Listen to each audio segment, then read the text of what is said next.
Start करें कि wait करें? स्टार्ट करें मैम प्लीज, फिर लेट हो जाता है, सबको पंक्चुअल होना चाहिए अपने टाइम पे। एक्चुअली वही मतलब मैं क्लिनिक से भाग के आ जाती हूँ, पता है आजकल मेरी क्लिनिक 9:30 है, बट मैं 8:30 पौने 9 उठ जाती हूँ कि रोज लेट नहीं हूँ। चलो मैम स्टार्ट करते हैं मैम। करते हैं ना, ठीक है। चलो, कल हमने अबनॉर्मल यूट्राइन ब्लीडिंग पे छोड़ा था, उसको एक शॉर्ट रिवीजन कर लेते हैं कि उसका क्लासिफिकेशन बस मेन है कि अबनॉर्मल यूट्राइन ब्लीडिंग में अनप्रेडिक्टेबल सी ब्लीडिंग होती है, कभी कम कभी ज्यादा, कभी बहुत लंबे समय नहीं होगी, कभी बार बार होगी। तो दिस इज AUB या DUB, डिसफंक्शनल यूट्राइन ब्लीडिंग या अबनॉर्मल। हम सबके क्लिनिक में ज्यादातर हम यही देखते हैं कि मैडम 3 महीने से पीरियड नहीं आया, पेशेंट खुश हो रही होती है कि मेनोपॉज आ रहा है, बट फिर से उसको एक इरेगुलर हैवी ब्लीडिंग स्टार्ट होती है। तो इसको हम इसके कॉजेस को एक क्लासिफिकेशन में बांटा था, जिसको पाम कॉइन कल मैंने आपको बताया था। पाम के P से पॉलिप था, A से एडिनोमाइसिस, L से लियोमायोमा या यूट्राइन फाइब्रॉइड एंड M से मैलिग्नेंसी। ये सब आप लोगों को टर्म शायद क्लियर हो गए हैं इतने दिनों की क्लासेस में। अगर कुछ है तो बताओ, मैं दोबारा बोलूंगी। क्लियर है सबको ना ये टर्म्स? चलो ठीक। अब इसके बाद कॉइन में आता है coagulopathy, ovulatory dysfunction, endometrial issues, thin या बहुत थिक, iatrogenic मतलब अननोन कॉजेस, एंड कुछ है जिसको हमने क्लासिफिकेशन में नहीं रखा है। मैंने आज आप लोगों के लिए स्पेशली सोनोग्राफी वाली इमेजेस निकाली हैं, वो अब सब थोड़े और इकट्ठे हो जाएं तो मैं दिखाती जाऊंगी। अब ये क्यों होता है, इसमें होता क्या है AUB में कि अनअपोज या अनगाइडेड ईस्ट्रोजन को अपोज करने वाला कोई नहीं है, तो वो बढ़ता जाएगा और एंडोमेट्रियल टिश्यू जो है उसकी हाइपरप्लाजिया कॉज कर देता है। और जब वो मोटा एंडोमेट्रियम बन जाता है तो वो इरेगुलरली शेड होता है, क्योंकि प्रोजेस्टेरोन तो है नहीं उसको रिलैक्स करके फिर से कॉन्ट्रैक्ट करने के लिए। तो कॉन्ट्रैक्टेड यूट्रस में ना इसमें इस्चीमिया होगा कि वो पहले रिलैक्स हो गया था फिर वो कॉन्ट्रैक्ट हो रहा है, तो उसमें वो फिजियोलॉजिकल लाइगेचर्स या कॉन्ट्रैक्शंस आएंगे। तो इसमें क्या होता है, वेट के साथ ड्राई एंडोमेट्रियम जो बढ़ती जा रही है वो शेड हो के टुकड़ों में प्रोलॉन्ग्ड निकलती है। कभी स्पॉटिंग होगी, कभी क्लॉट आएगा, कभी पतला ब्लड आएगा। This is a typical unopposed estrogen bleeding. ये आपके पेशेंट सिम्टम देगा कि मैडम मुझे 5-6 दिन से स्पॉटिंग हो रही थी, एक दिन एकदम से कुछ थक्के निकले, फिर थोड़ी सी ब्लीडिंग हो गई। तो आपको उसी टाइम हो जाना चाहिए कि इसको अनअपोज ईस्ट्रोजन है। अब अनअपोज ईस्ट्रोजन को आयुर्वेद में सिर्फ हम पित्त से लेंगे कि पित्त बढ़ गया और कफ, ये मैंने आगे पूरा दिया है नेक्स्ट स्लाइड में। एंड इसमें अगर आपको एंडोमेट्रियल थिकनेस मोर देन 15-16 मिल रही है तो please go for DNC EB या डायग्नोस्टिक DNC। उसकी फाइंडिंग्स में अगर एटिपिकल टाइप ऑफ, मैंने इसलिए बोल्ड में किया है ये, atypical type of endometrial hyperplasia है तो that is pre stage of endometrial cancer. It may be, may not be, but हमको कॉशियस हो जाना है। टिपिकल ना होके अगर कुछ एटिपिकल सेल्स एंडोमेट्रियम में दिख रहे हैं तो ये कैंसर की तरफ जाता है और इसको हम असरक दर बोलते हैं आयुर्वेद में। इसके क्यों ये डिविएशंस हमें दिखती हैं और इसमें क्या क्या दिखता है? इरेग्युलर ब्लीडिंग, मैं बार बार बता रही हूँ कि bleeding spotting after relationship bleeding, ये सब इरेगुलर ब्लीडिंग की कैटेगरी में आ गया। हेवी ब्लीडिंग, उसको मुझसे किसी ने पूछा भी था एक दिन क्लास में कि आप हेवी किसको बोलोगे, कि आपके जो टैम्पून्स या पैड्स हैं वो कितने सोक हो रहे हैं, हम उससे काउंटिंग करते हैं कि कितने सोक हो रहे हैं। नॉर्मली 2 या 3, लेकिन अगर बहुत ज्यादा हो रहे हैं तो वो हेवी है। अनप्रिडिक्टेबल ब्लीडिंग, मोशन में जोर लगाया ब्लीडिंग हो गई, झुक के कोई वजन उठाया ब्लीडिंग हो गई, बहुत तेज सीढ़ी चढ़े, ऐसे पेशेंट्स आते हैं, है ना मैडम बहुत सीढ़ियां चढ़ी, एक्सर्शन हुआ, ब्लीडिंग हो गई। ये सब AUB की कैटेगरी में है। एब्सेंस ऑफ पीरियड, वही 4 महीने से पीरियड नहीं आया एंड देन अगेन एक ब्रेक थ्रू ब्लीडिंग हो गई, ब्लीडिंग आफ्टर मेनोपॉज, ये सारे सिम्टम्स AUB में हैं जिनके कॉजेस ये है। हार्मोनल, ईस्ट्रोजन प्रोजेस्टेरोन का इम्बैलेंस, स्ट्रक्चरल एब्नॉर्मलिटी हमको मेन देखनी है, हार्मोन को तो हम बैलेंस कर लेंगे, स्ट्रक्चरल में अगर फाइब्रॉइड्स हैं, स्पेशली सब म्यूकोजल, वही हैवी ब्लीड करते हैं, इंट्राम्यूरल और सब सिरोजल तो पता भी नहीं चलते, एसिम्प्टोमेटिक रहते हैं। मैंने आपको कल एक इमेज दिखाई थी, तो that has to be treated with surgery. हम सब म्यूकोजल बड़ा सा फाइब्रॉइड मेडिसिन से नहीं श्रिंक कर पाएंगे। पॉलिप्स, एडिनोमाइसिस को हम बिल्कुल कर सकते हैं, ये सब AUB के रीजंस है। एनओव्यूलेटरी साइकिल्स मिनार्की में होती हैं, PCOD में होती हैं, आफ्टर डिलीवरी होती हैं, एंड पेरीमेनोपॉजल फेज। इसके अलावा अगर है तो फिर कुछ और इशू हो सकता है, अदरवाइज एन ओव्यूलेशन इन चीजों में होता है। अदर मेडिकल कंडीशंस कल बताई थी, लिवर डिसऑर्डर्स, क्योंकि हमारे सारे हार्मोन्स लिवर में बनते हैं, तो किसी को लिवर सिरोसिस है या फैटी लिवर है, उसमें हार्मोन इम्बैलेंस होगा, उसकी वजह से ब्लीडिंग डिसऑर्डर्स हो सकते हैं। And it is not always heavy, it is sometimes scanty also, hormone बनेगा ही नहीं तो कम भी होगा।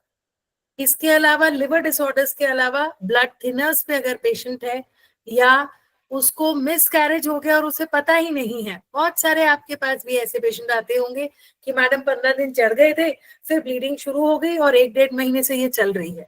आप हिस्ट्री में पूछोगे आपने यूरिन टेस्ट किया था, नहीं वो तो किया नहीं, आप टेस्ट करोगे पॉजिटिव आ जाएगा। तो दिस इज मिसकैरेज या एक्टोपिक प्रेगनेंसीज। अभी अभी कुछ 4-6 महीने में, यू वोंट बिलीव, क्लिनिक में ऐसी पेशेंट्स भी आती हैं। एक तो ये अनमैरिड बच्चियां मेडिकल स्टोर से एम्प्टी पिल खा के आती हैं, या कोई लेडी है प्रेग्नेंट होगी, मेडिकल स्टोर से ले लिया। आपके पास भी अगर इस टाइप के पेशेंट्स आए तो प्लीज बिना सोनोग्राफी के इनको एक्सेप्ट मत करिए। एक पेशेंट मेरी ही फुल टाइम मेड की, I just discuss these cases क्योंकि आप सब क्लिनिशियंस हैं। उसकी बड़ी सिस्टर की बहू, पीरियड चढ़ गया, मेडिकल स्टोर से गोली खा ली, ब्लीडिंग आ गई, खुश हो गए कि अबॉर्ट हो गया, जस्ट बिकॉज घर वालों को नहीं बताना था। 1.5 महीने तक उसको स्पॉटिंग चलती रही, फीवर आया, यूरिन इन्फेक्शन हुआ, she was taken to the hospital, Sagar में थी। हिस्ट्री ये सब नहीं दी, एक्चुअली हिस्ट्री टेकिंग होनी चाहिए, दर्शन स्पर्शन प्रश्न is more important. History taking नहीं हुई, उन्होंने गायनेक के ओपिनियन के लिए जब भेजा तो पता चला कि she had taken abortion pill, and अब एक्टोपिक प्रेगनेंसी रप्चर हुई थी। वो ब्लीड यहाँ से भी करी, यूट्रस से भी, और ट्यूब से एब्डोमेन में भी ब्लीडिंग गई। एंड इस 1.5 महीने में she went up into DIC, disseminated coagulation, coagulopathy, and death हो गई रीनल फेलियर से। तो ये कंडीशंस जो है ये बहुत बहुत रिस्की होती हैं। 2-3 पेशेंट्स को हम देख चुके हैं अभी इन 3-4 महीनों में। तो कभी भी आपके पास ऐसा कोई पेशेंट आए जिसको prolonged of and on bleeding है, आप प्लीज डिटेल हिस्ट्री लीजिए कि इस पीरियड से पहले वाला पीरियड कब आया था। अगर वो ओवरड्यू के होके आया है तो आप टेस्ट करिए, और वो कुछ खा के आई है तो सोनोग्राफी कराए बिना ट्रीटमेंट मत लिखिएगा। देन मेडिकेशन में blood thinners, hormone therapies and infections.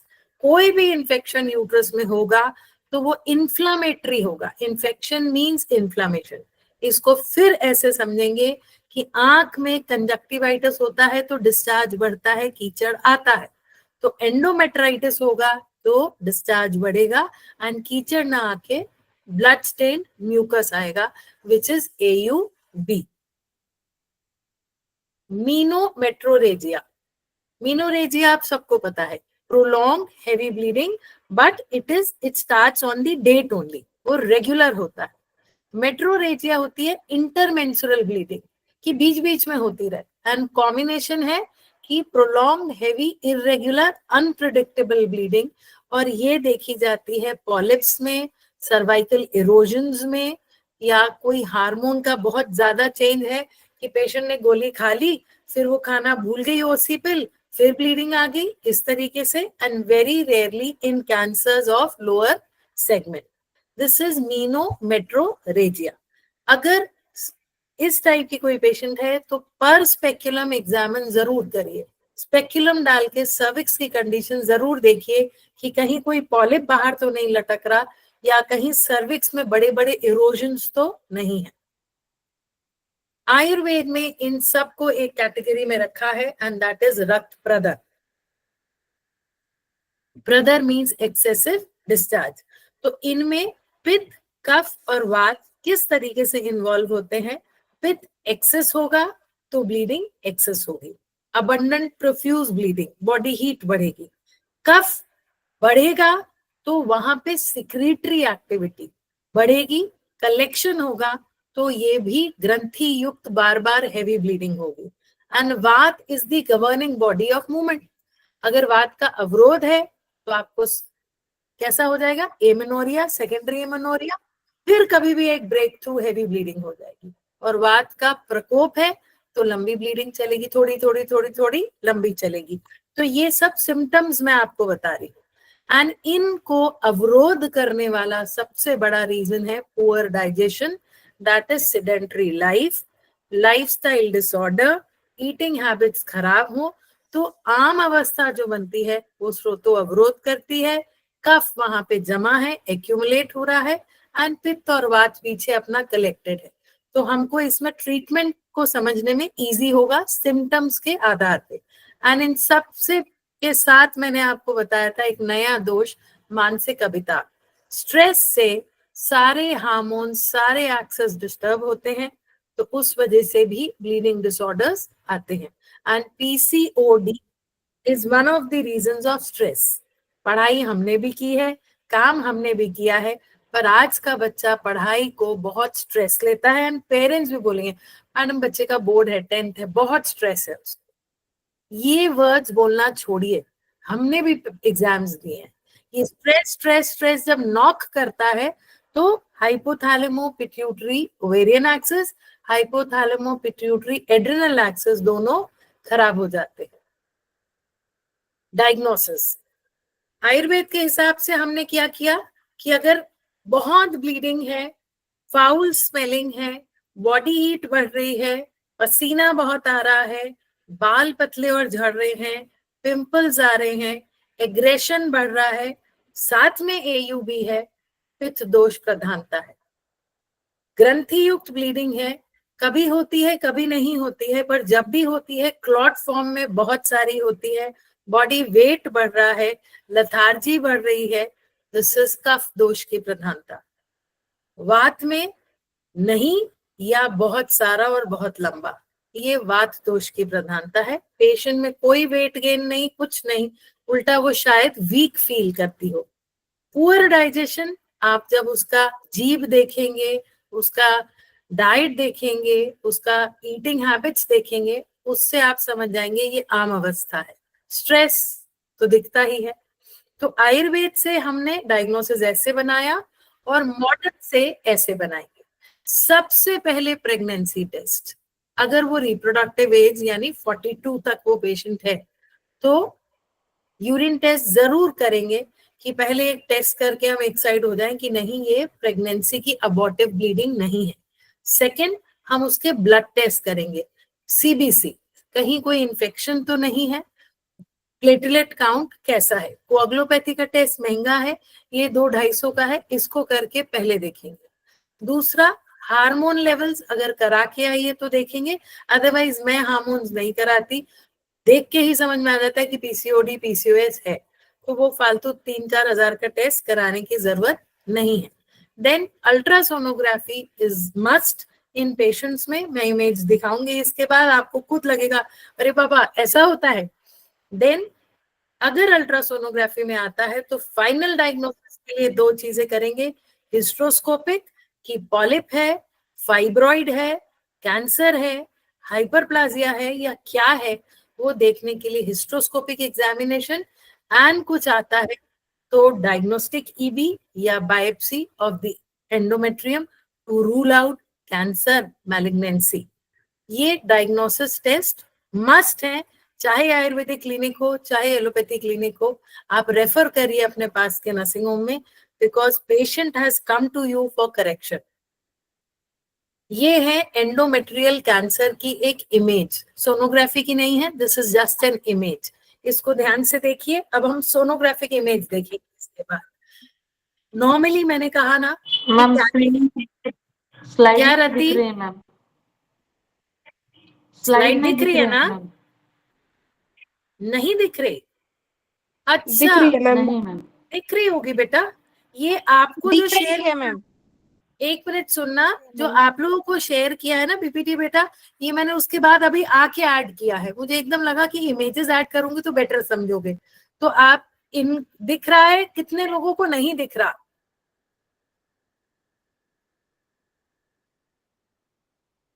दिख रहा है सबको? आगे Yes, बढ़ू ma'am. ना? Yes, चलो ma'am. ठीक है। अब देखो, मैंने ये कहा ना आप लोगों को कि जो कैंसर है बेटा यूट्रस का, वो सर्विक्स और लोअर सेगमेंट में ज्यादा कॉमन है। कारण कॉपर टी डलती है तो उसका जो लोअर लिम है वो यहाँ इरिटेट करता है, पहला। दूसरा, फिजिकल रिलेशनशिप में सर्वाइकल इन्फेक्शंस कॉमन है। तीसरा, वजाइनल क्रॉनिक इन्फेक्शंस जिनको होते हैं वो भी सर्विक्स तक जाते हैं, बाद में ऊपर जाएंगे। चौथा, tampons and cups. I don't know, somehow मैं हर बार बोलती हूँ, मुझे डाइजेस्ट नहीं हुई ये चीजें कि हम इंट्रा वजाइनल कुछ भी डालें, स्पेशली मीनोपॉजल एज में, जब ये लाइनिंग इतनी थिन हो रही है वजाइना की कि हम इसको क्यों इरिटेट करें। तो उसमें वो कप का जो रिम है वो उसको इरिटेट करेगा।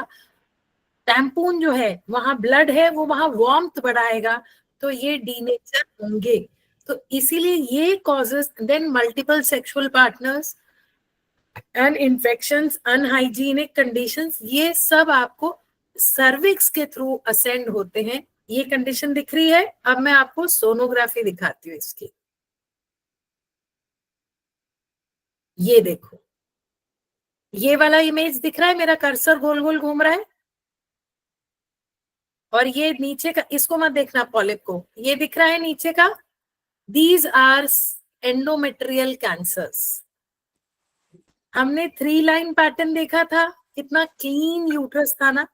अब ये जो दिख रहा है ऐसा wavy, this is irregular endometrium. Cancer में इरेगुलर ग्रोथ होती है।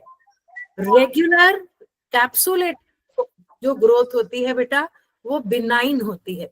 Cauliflower like irregular growth, often on bleeding, bleed on touch, painless bleeding, ये सब कैंसर्स के सिम्टम्स हैं। फिर से बोलती हूँ, painless bleeding, bleed on touch, छूते ही ब्लीड कर जाए, प्रेशर से ब्लीड कर जाए, एक्सर्शन पे ब्लीडिंग है, और इरेगुलर पैटर्न की इमेज है, that is cauliflower like growth, it is 99% malignancy. तो ये एंडोमेट्रियम आपको दिख रही है, this is the cavity.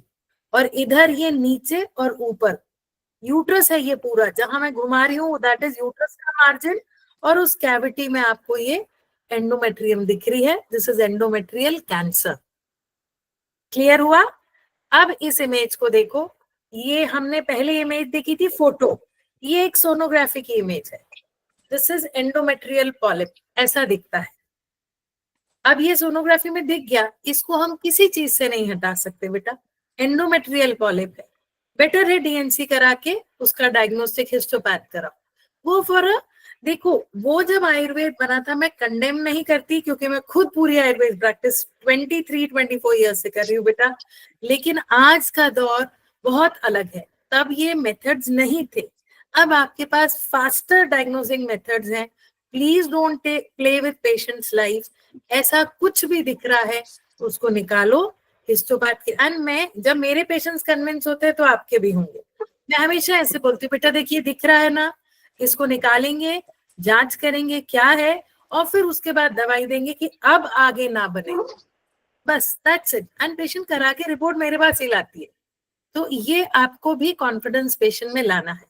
Change करती हूँ स्लाइड, वापस वहीं जाते हैं जहां थे। ये this is please, ma'am, benign tumor, how to identify? Please repeat, ma'am.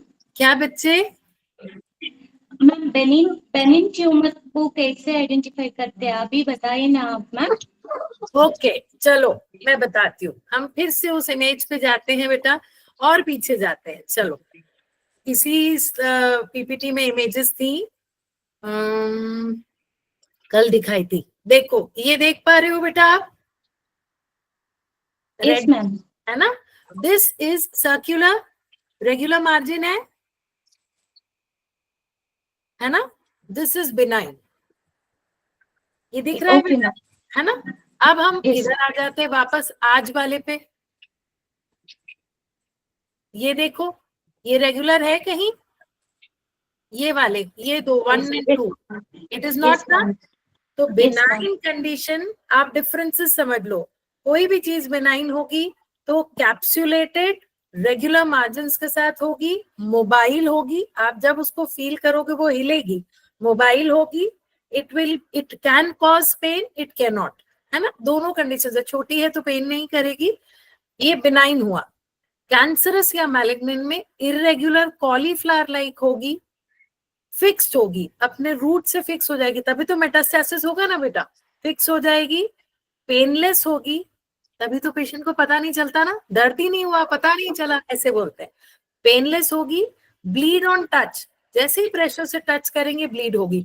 तो हम यूट्रस के अंदर टच तो नहीं करने जा रहे, पर हम कितनी बार दिन में नीचे झुकते हैं, उठते हैं बेटा, मोशन में जोर लगाते हैं, करते हैं ना, कुछ झाड़ू पोछा करते हैं, इतनी वेट वाली चीजें करते हैं जो बेरिंग डाउन है, उसमें यूट्रस जब भी कॉन्ट्रैक्ट होगा एक ब्लीडिंग का बाउट आ जाएगा। This is an alarming sign कि या तो लोअर सेगमेंट में कुछ है सर्विक्स के पास, या अंदर कुछ मैलिग्नेंसी है। क्लियर हो गया नाउ? चलो, now this is the polyp. अब आप पॉलिप को देखो कितना रेगुलर दिख रहा है, तो ये है बिनाइन ही, बट हमको हिस्टोपैथ कराना चाहिए, क्योंकि कुछ भी नहीं पता आजकल कहाँ क्या हो जाए।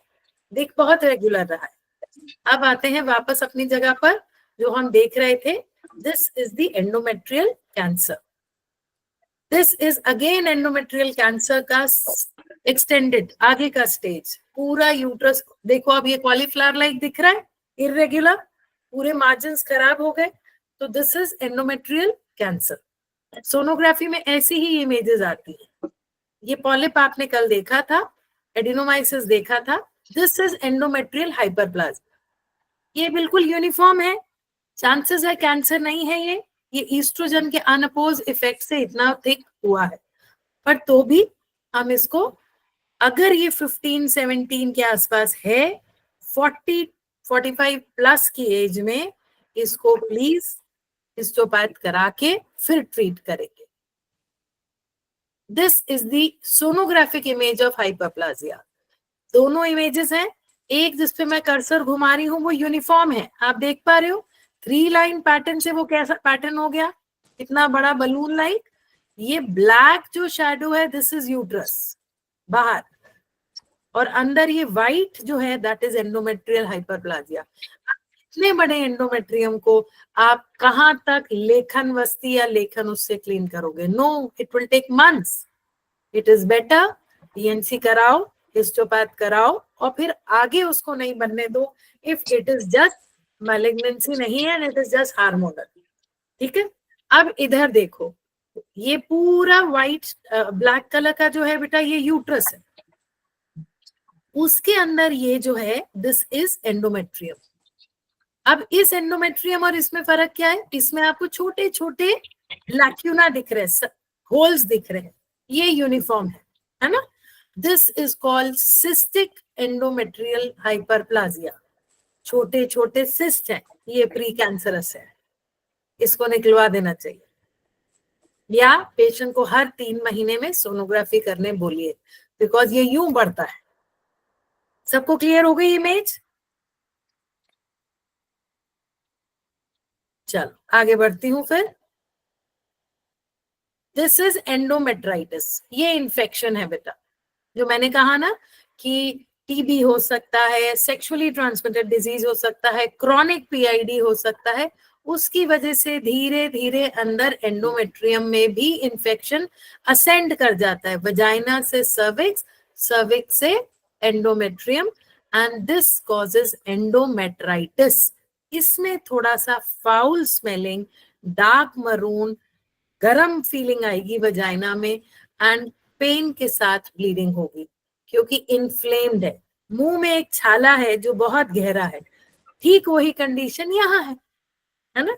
मुंह में छाला होता है, मार्जिन रेड हो जाते हैं, खाना उधर या जीभ भी लगती है तो आपको दर्द होता है, तो सेम एंडोमेट्राइटिस में ये सारे आप सबके पास भी आते होंगे जब मेरे पास आते हैं, तो इन सबको अलग अलग ढंग से ट्रीट करना है।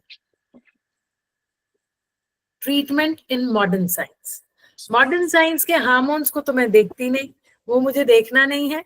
कभी बहुत हैवी ब्लीडिंग है तो यस, इथामसाइलेट एंड ट्रानेक्सामिक एसिड को जरूर यूज करती हूँ, हार्मोन्स आई डोंट। बाकी ट्रीटमेंट्स में हिस्ट्रोस्कोपी, वही 3 से यूट्रस को देखेंगे क्या है। अगर बहुत ज्यादा हेवी ब्लीडिंग है या बड़े फाइब्रॉइड सबम्यूकोजल है तो उसमें यूट्राइन आर्टरी एम्बोलाइजेशन किया जाता है। फाइब्रॉइड जैसे किसी के बच्चे नहीं है, अभी है, कल मेरी एक पेशेंट की सर्जरी है, उसके बच्चे नहीं है और उसके यूट्रस में 4 बड़े बड़े फाइब्रॉइड है, 3.5 centimetre, 2.5 centimetre, 4 centimetre anterior posterior walls पे है। कल मॉर्निंग में उसकी सर्जरी है। शी वांट्स अ बेबी, तो उसको मायोमेक्टोमी करेंगे, हम उसके फाइब्रॉइड्स को निकालेंगे। तो उस केस में हमको यूट्रस रखना है तो यूट्राइन आर्टरी एम्बोलिज्म नहीं करेंगे।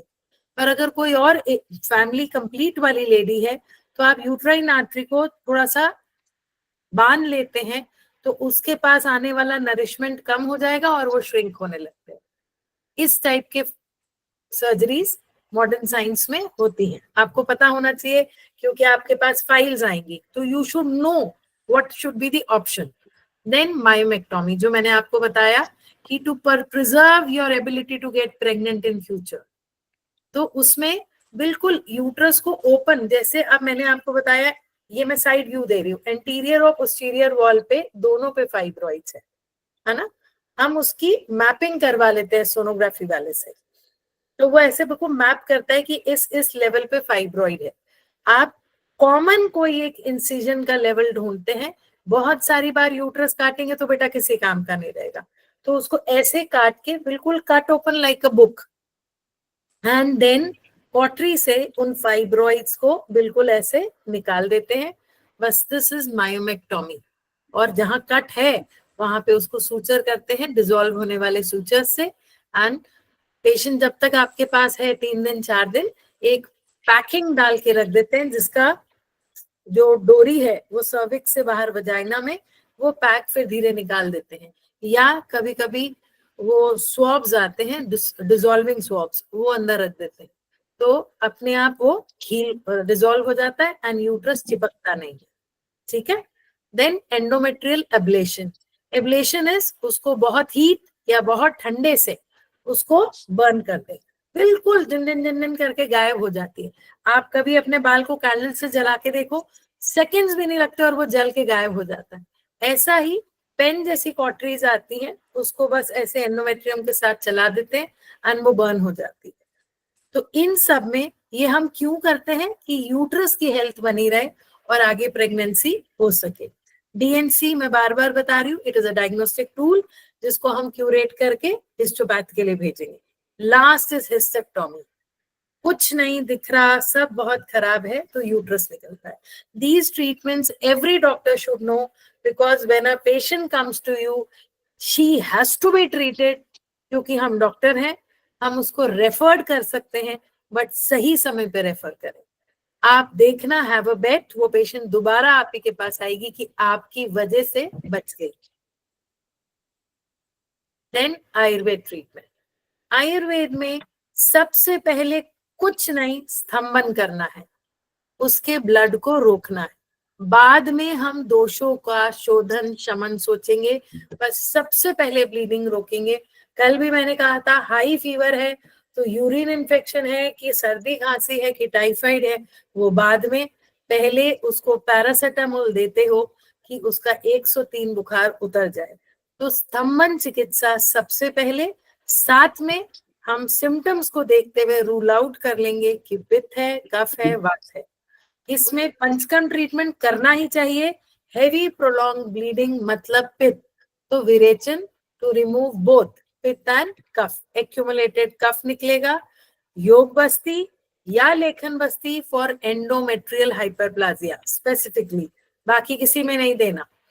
योग बस्ती, लेखन बस्ती एंडोमेट्रियल हाइपरप्लाजिया में, एडिनोमाइसिस में, एंडोमेट्रियोसिस में। देन उद्वर्तन, आपको लगेगा उद्वर्तन तो वेट लॉस के लिए है, तो उद्वर्तन क्यों करना है? ये नॉर्मली मैं उनमें करती हूँ उद्वर्तन जिनमें मुझे लगता है आम दोष बहुत ज्यादा है, तो स्टमक पे और थाइस पे उद्वर्तन करा दो। स्थानिक फुल बॉडी कराने की जरूरत नहीं, उससे वहां का ब्लड फ्लो जो ब्लॉक है वो ओपन होता है और आम अवस्था जल्दी पैसिफाई होती है। उत्तरवस्ती ब्लीडिंग के समय तो देनी ही नहीं है, it is Contra indicated. Patient पूरी पूरी पूरी सेट हो जाए। फौजिया बेटा आप अपना माइक ऑफ करें। उत्तरवस्ती तब देंगे जब 110% ब्लीडिंग बंद हो जाए, तो आप हाइपरप्लाजिया में दे सकते हो। एंडोमेट्रियोसिस में मैं तो नहीं देती क्योंकि एंडोमेट्रियल टिश्यू में ब्लड भरा है। हाइपरप्लाजिया में भी इंटरनल ऑस तक देके क्षार को छोड़ दो कि वो धीरे धीरे क्षरण कर दे, जो एब्लेशन है वो उत्तरवस्ती कर दे। स्थानिक चिकित्सा में नाभि पूरन कैस्टर ऑयल या दशमूल से और नीचे बस अब्डोमेन, लोअर अब्डोमेन पे मसाज, सो दैट जो कलेक्टेड है वो पास हो जाए। मैम मेरा क्वेश्चन था कि हैवी ब्लीडिंग में बहुत सारे जो गर्ल्स होती है वो ट्रेनेक्सामिक एसिड या ट्रेनेक्सा ले लेती हैं, तो वो सही है या नहीं? मतलब बहुत सारी छोटी बच्चियां भी होती है 15-16 साल की, उन्हें बहुत हैवी ब्लीडिंग होता है और बहुत जल्दी भी आ जाता है, तो जनरली ट्रेनेक्सामिक एसिड प्रिफर करती है, जैसे आपने पैरासीटामोल का बोला। देना है बेटा। 13 साल की बच्ची है, डेढ़ साल से ब्लीडिंग डिसऑर्डर है। अभी चल रही है एक बच्ची मेरे पास 30, शी इज 15 होने वाली है शायद, दुबली पतली सी है, 13 इयर्स में मीनार की आया, 21 डेज का साइकिल कोर्स ओसी पिल, क्योंकि ब्लीडिंग बंद नहीं हो रही थी, बहुत बार 7-8 बार कर चुकी है, shown to big shots of Bhopal, बड़े बड़े नर्सिंग होम्स। तो उसको मेरी ही फ्रेंड, जहाँ ये मेरे सर्जरीज और ये सब करती हूँ, 22-23 साल हो गए वहां जाते, उसने बोला तुम आयुर्वेद में जाओ, क्योंकि बहुत दवाइयां, बहुत रनेक्सा ले लिया। मैंने उसको क्या दिया सोच सकते हो? नहीं ना, स्तंभन तो करना ही है बेटा, ना आए पीरियड 6 महीने पर बच्ची उस 21 डेज की गोली से बचेगी ना। तो I have given her Pushyanu, no bleed see करके ऊंझा की है वो, और आयापा, ठीक है, ये तो दिया स्तंभक सोच के। अब उसकी सोनोग्राफी में ना पीसीओडी था ना कोई सिस्ट था, बट पीरियड के बाद की सोनोग्राफी 9 mm एंडोमेट्रियम थिकनेस थी, यानी हाइपरप्लाजिया रहा होगा ना। पीरियड के बाद की जो 2 mm या 3 mm होनी चाहिए या 4 मान लो। तो आई गेव हर लेखन के लिए वरुणादि कषायम और रस पाचक, 2 महीने से बिना पीरियड के बैठी आराम से, दवाइयां भी बंद कर दी हैं 1 महीने के बाद। तो उसकी मम्मी मुझे बोली आपके पैर धो, क्या बोली, आपके जो भी क्या डायलॉग है वो, पैर दो के हाँ। तो मैंने बोला नहीं ये सब नहीं, उसको अच्छा खिलाओ, लाल मिर्ची वगैरह मैं बंद करा देती हूँ नॉर्मली, क्योंकि मेरे को एक है कि पित्त सही हो रहा है ये। एंड यस, मैम हाँ, ऊंझा का क्या आपने दिया था? नो ब्लीड सी, अच्छा है, good combination. No bleed, no bleed कौन सी, सा ma'am? No bleed C, bleeding को ब्लीड, नो ब्लीड सी। और मैम लेखन चिकित्सा में क्या दिया था? किसमें बेटा? मैम लेखन चिकित्सा में रस पाचक टैबलेट्स आती है ना, ओके मैम। कांचनार क्वाथ दे दो, ऐसे में गूगल मत दो, ठीक है, कषाय दे दो। लेखन लेखन कब तक कराना है फिर? मतलब हमें रिपीट अल्ट्रासाउंड फिर कब तक कराना है? मैंने तो 1-1.5 महीने उसको दवाइयां खिलाई, उसकी ब्लीडिंग मतलब 8-10 दिन, मतलब कुल मिला के 15 दिन में बंद हो गई, ब्लीडिंग बंद हो गई, ब्लीडिंग बंद वाली दवाई हटा दी, रसपाचक और ये चलने दिया। 1.5 महीने के बाद वो भी बंद कर दिया, उसको अभी तक पीरियड नहीं आया, उसका फादर आके बस बता देता है मैडम अभी पीरियड नहीं आया। मैं कहा जब भी आए। एंडोमेट्रियम आपको कितना है मैम? अभी एंडोमेट्रियम अल्ट्रासाउंड रिपीट जो आपने कराया उसमें एंडोमेट्रियम फिर कितना है? रिपीट नहीं कराया, पीरियड नहीं आ रहा है ना, अभी नहीं रिपीट कराया। नहीं कराया। ओके। और बार बार उनको बोल रही हूँ कि आ नहीं रहा है, झिल्ली मोटी ना हो जाए, इसीलिए ओके। थोड़ा सा कॉशियस रहेंगे, पीरियड के तीसरे दिन ही मेरे पास आ जाएंगे। ओके। और मैम जैसे आप बता रहे हो कि हाइपरप्लेसिया के लिए जैसे हमने एलोपैथ रेफर कर दिया कि जो भी है उनका डीएनसी होके बायोप्सी हो जाएगा, तो उसके बाद वो रिपीट ना हो या मैनेज उसको रहे, जैसे पेशेंट अपने पास ही आता है जैसे आप कह रहे हो, तो फिर हमें क्या देना है उसको? पत्रांगासव, अशोकारिष्ट, लोद्रासव, बस सिंपल 3 महीने चलने दो, ओके। है ना। ठीक है। पुशियानो वगैरह कुछ नहीं देंगे अब, क्योंकि अब हाँ तो जी। उसको है नहीं ब्लीडिंग। ठीक है। हाँ जी, ओके। अब हमारी जो चलो। हर्ब्स है उसमें अशोका, है ना, एक्सेसिव ब्लीडिंग को कंट्रोल करती है, साथ में पित्त को बैलेंस करती है। लोद्र इन्फ्लामेशन, अब आप ये लोग आप देखते जाना, ये सब आप लोगों के पास है बेटा। लोद्र जो है वो ब्लीडिंग को तो कंट्रोल करती है, लेकिन वो एंटी इन्फ्लामेटरी है, तो वो कहाँ काम करेगी? एंडोमेट्राइटिस, वहां बहुत अच्छा काम करती है। ठीक है। शतावरी तो है ही स्त्री मित्र, पर उसको ब्लीडिंग अगर हैवी है तो मत दीजिए, ओलिगो या स्कैंटी है तो दे दीजिए। ठीक है। देन नाग केसर यूज करती हूँ। Amla is very good source of vitamin C and healing, blood vessels को स्ट्रेंथन करता है। तो कोई भी ऐसा कॉम्बिनेशन जिसमें आंवला है वो दे, नहीं तो मैं तो ऐसे बोल देती हूँ कि आप आंवला जूस है तो पी लीजिए, नहीं तो हिमालय की आंवला टैबलेट, नहीं तो आंवला कैंडी खा लीजिए। नॉर्मली मैं ऐसे बोल देती हूँ साथ में, क्योंकि बहुत दवाई से अच्छा है कुछ एड ऑन उसकी डाइट में कर दो। तो ये सिंगल हर्ब्स हैं जो आपको मैंने बताई। अब मीनोपॉज, लास्ट में कोई क्यूए राउंड रखे, मीनोपॉज देख ले। Yes ma'am. चलो अब यस मैम। मीनोपॉज मॉडर्न से सबको पता है कि 1 साल तक जब पीरियड ना आए तो उसको मीनोपॉज कहते हैं। आयुर्वेद में रजोनिवृत्ति काल कहते हैं। रजोनिवृत्ति काल जो है उसमें क्या होता है, हम पित्त अवस्था से वात में जा रहे हैं, रिप्रोडक्टिव फेज से सनाइल मीनोपॉजल एजिंग में जा रहे हैं, तो वहां पित्त इम्बैलेंस हो रहा होता है, कम की तरफ जा रहा होता है और वात बढ़ रहा होता है। अब अगर ये सही चले तो बहुत अच्छा है, आपकी गाड़ी गियर बदलते रहो और ठक ठक करते रहो तो इम्बैलेंस हो जाता है। तो बहुत लकी लेडीज हैं जिनमें बिल्कुल बिल्कुल ऐसे चल देते हैं, मैक्सिमम ऐसी हो जाती है। क्यों? वही 50% लेडीज वर्किंग है, जो 50% घर में है वो फ्रस्ट्रेटेड है कि तो सामने वाली तो रोज घूमती है कार में, मैं घर बैठी हूँ, मैं घर का काम कर रही हूँ। तो ये जो है ना, ये हम सबका बहुत चलने लगा है, इसकी वजह से सारा इम्बैलेंस होता है। तो मैक्सिमम आप देखना मीनोपॉज में रोते गाते आते हैं, बहुत लकी लोग हैं जो इजीली निकल जाते हैं। अब एज ऑफ ऑनसेट 45 से 55, आयुर्वेद ने बात का काल यही बोला है। मॉडर्न साइंस क्या कहती है, इसको 3 स्टेजेस में बांटती है, पेरीमीनोपॉज, मीनोपॉज एंड पोस्ट मीनोपॉज। पेरीमीनोपॉज में क्या होता है, पता नहीं आजकल मुझे क्यों चिड़चिड़ाहट होने लगी है, थकने लगी हूँ, हांफती हूँ, बैठे बैठे पसीना आ जाता है, ये सब पेरीमीनोपॉजल के सिम्टम्स हैं जो हर लेडी को होने लगता है। ये हर एक को, अभी आप में से कितने लोग हैं मुझे नहीं पता इस फेज में, पर आप ये सब महसूस करेंगे कि पहले मैं कर लेती थी काम, थकती नहीं हूँ, अब मैं थकने लगी हूँ। हमको पता भी नहीं था हमारे मदर्स को पीरियड्स कब आए और चले गए, बिकॉज अभी क्या हो गया, इतना हाईलाइटेड हो गई है हर चीज, एक सिम्टम भी आया तो इट इज बीमारी, है ना। It is nobody considers this as a physiological change कि आपका वो फेमिनाइन पार्ट धीरे धीरे जा रहा है। पेशेंट को मैं यही समझाती हूँ, देखो जब पीरियड नहीं आया था तब लड़के लड़कियां मुक्का भी मारते थे, एक साथ खेलते थे, पता ही नहीं था कि उसमें कौन लड़की है और कौन लड़का है, सब मिलके मस्ती करते थे। मीनार की आते ही एक फेमिनाइन चेंज आता है, आप कितने भी मॉडर्न हो, कितने भी पढ़े लिखे हो, एक 2 स्टेप पीछे हो जाते हो, हिच आता है इनिशियल ईयर्स में, देन आपको यूज टू हो जाता है, तो आप स्पोर्ट्स में भी पार्ट ले लेते हो, आप रनिंग भी कर लेते हो, आप सब कर लेते हो, ध्यान भी नहीं रहता कि डेट कब की है।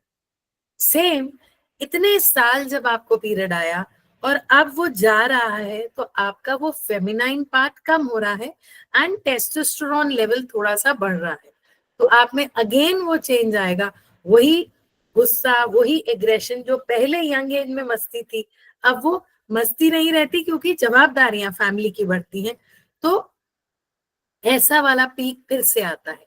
जितना स्मूथली उसको लेंगे, जितना अच्छा ऑक्सीजन इनटेक आउटेक मतलब अनुलोम विलोम और ये सब करेंगे, सिंपल डाइट पे आ जाएंगे, क्योंकि तब मेटाबॉलिज्म अच्छा था तो मम्मी 2 ग्लास दूध भी देती थी तो हजम होता था। अब मेटाबॉलिज्म स्लो हो रहा है तो इजीली डाइजेस्टेबल फूड खाएं, थोड़ा स्लो पेस हो जाए, तो you will handle menopause very nicely and your patients will also understand. जो मैं आपको समझा रही हूँ वही आपको उनको समझाना है। आप हर सिम्टम की दवाई नहीं दे सकते, क्योंकि इसमें ऑलरेडी साथ में बीपी डायबिटीज ऐसा कुछ कुछ इस एज में आ जाता है। तो ये आपको उसको पेरीमीनोपॉजल से समझाना है। एंड बेस्ट इज बीच बीच में शिरोधारा के लिए या एक रिलैक्सेशन मसाज के लिए बोलिए।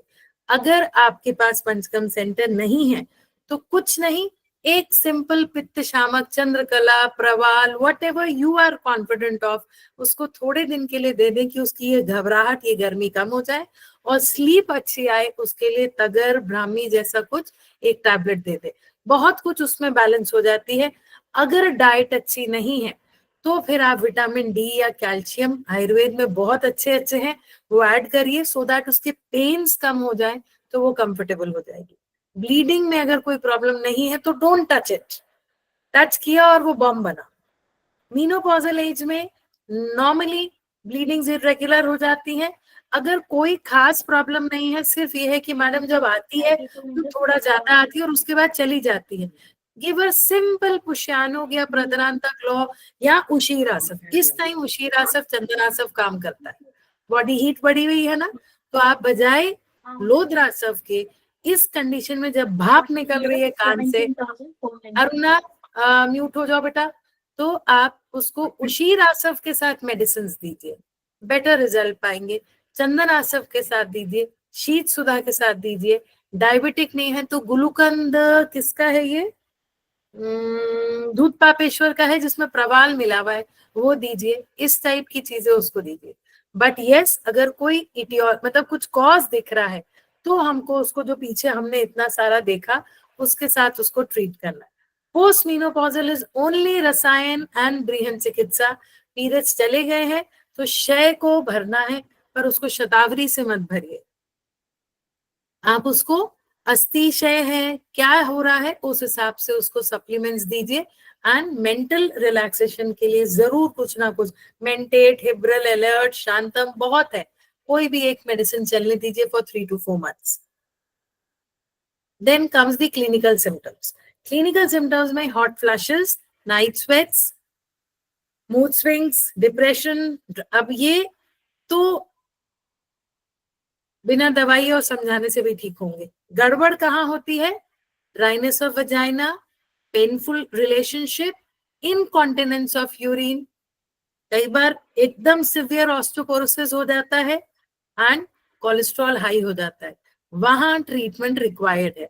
पूरा आयुर्वेद ने भी वही कहा है, देखो, आर्तवनाश, दौर्बल्य, अंगमर्द, क्षीण स्मृति, निद्रानाश, उष्ण वेगा, सारे वही लक्षण है, बस वो संस्कृत में है, ये मॉडर्न ने कहा है।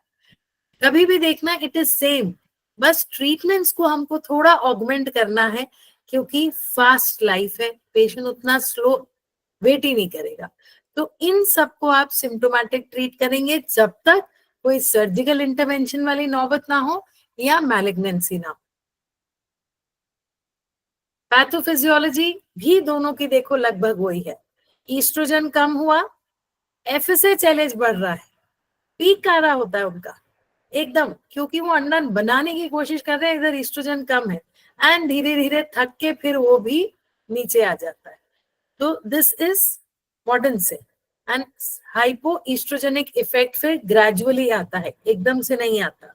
आयुर्वेद में भी जैसे ही एज बढ़ती है, धातुक्षय, धातुक्षय माने उसकी उपधातु का भी क्षय, आर्तव क्षय, और धातुक्षय होने से वात और पित्त नॉर्मली इम्बैलेंस में जाते हैं और स्रोतो दुष्टि। अब इसमें एक चीज को डिफरेंशिएट प्लीज कर लेना, इसमें मैंने शायद आगे वो नहीं किया है, हाँ मैं आपको बता देती हूँ।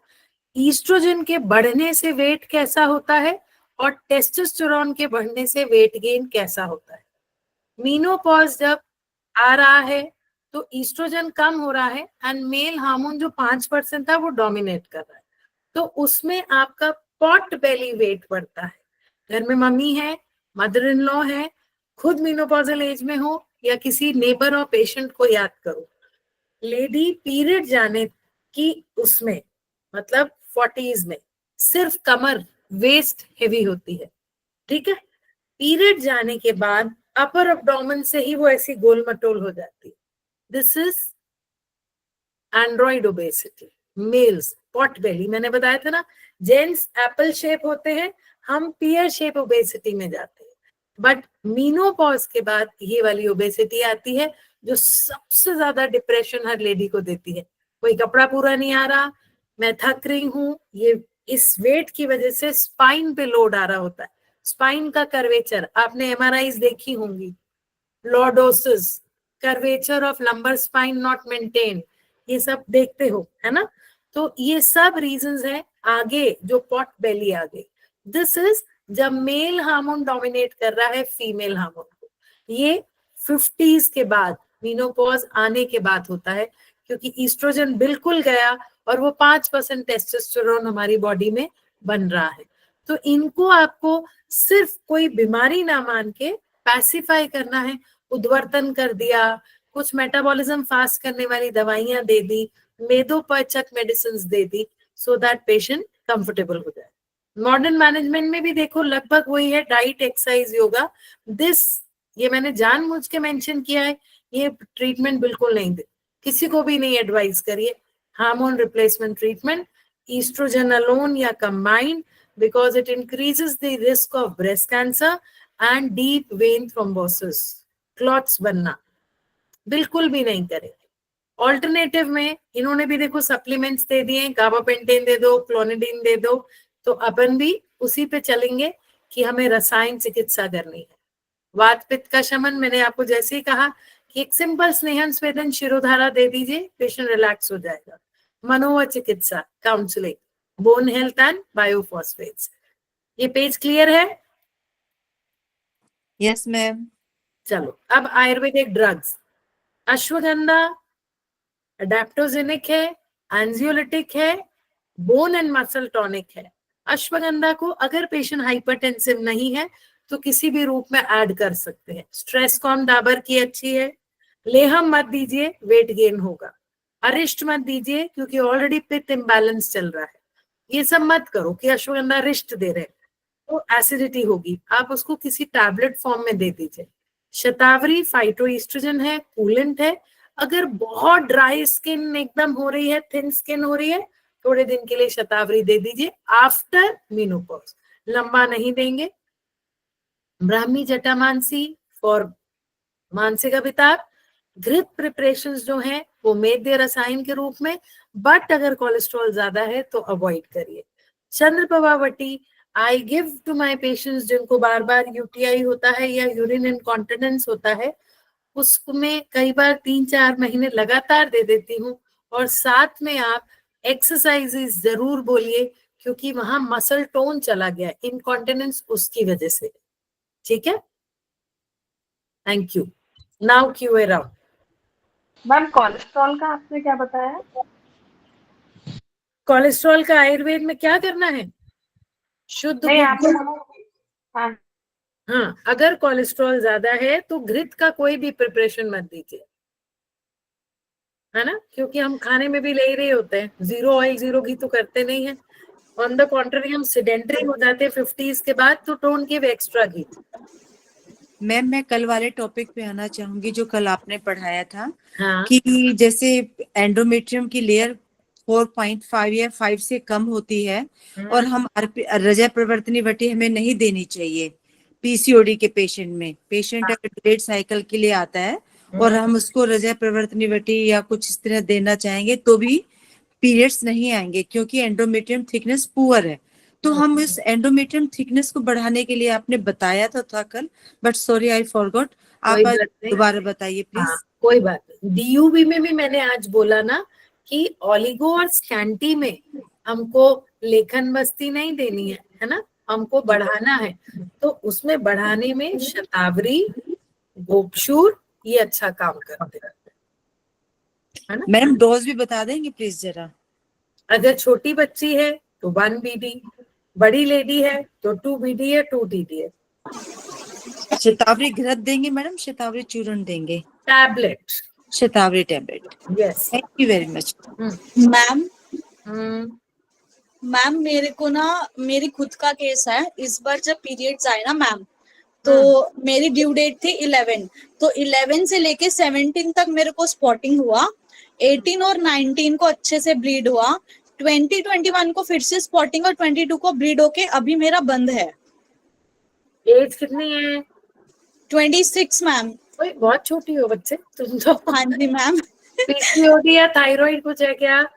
मैम थायराइड तो अभी रिसेंट में कराया था, पीसीओएस के लिए अभी कल या परसों यूएसजी के लिए मैं जाऊंगी। चलो फिर बताओ, ठीक है? जी ठीक है जी। Hello ma'am. अच्छा, आपको जो आपने मुझसे थिकनेस के लिए पूछा, उसको फलघृत भी दे सकते हो। मैं भूल गई, फलघृत दे सकते हो। फलघृत मैडम, कैप्सूल। फल सर्पादी घृत या फलघृत? फल सर्पी, फल सर्पादी घृत, कुछ भी वो दे सकते हो आप, है ना? 2 बीडी वो भी कैप्सूल। कैप्सूल है तो 2 बीडी, घी खा रही है तो 1-1 चम्मच सुबह शाम कर दीजिए खाली पेट। कोई मैडम दशमूला क्रवात भी देना पड़ेगा क्या साथ में? अभी मत दो, उसको पहले ब्रीहन दो, है ना? फिर अनुलोमन देंगे, पहले उसको ग्रो कराओ। Thank you. मैम एक पॉइंट रह गया था कि मेरे इनिशियल जो पहले वाले पीरियड्स थे उसमें मुझे पहले से कम ब्लीड होता था, लाइक पहले मुझे अगर 3 दिन होता था तो पीसीओडी हो रही है, चेक कराओ बेटा। ठीक है मैम, ठीक है। Hello ma'am.